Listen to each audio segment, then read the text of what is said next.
সংগ্রামজিৎকে আনা হয়েছে, কাট করেছে, হাওয়ায় বল, নিচে ফিল্ডার, এটা ক্যাচ ধরলেন না ম্যাচ ধরলেন সেটা কিন্তু বলবে পরবর্তী সময়, কিন্তু এখনো পর্যন্ত টুর্নামেন্টের সেরা ক্যাচ এটা কিন্তু বলা যেতেই পারে।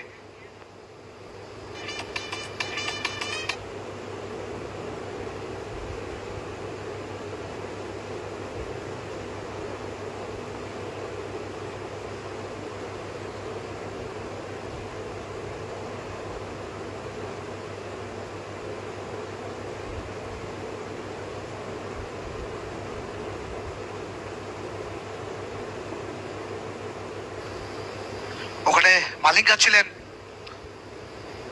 তো দুর্দান্ত বোলিং পারফরমেন্সটা দেখেছিলাম আমরা মালিঙ্গার। তারপরে একটা দুর্দান্ত ক্যাচ, নতুন ব্যাটার হিসাবে শর্মা জি আয়ে হ্যাঁ, অনিল শর্মা।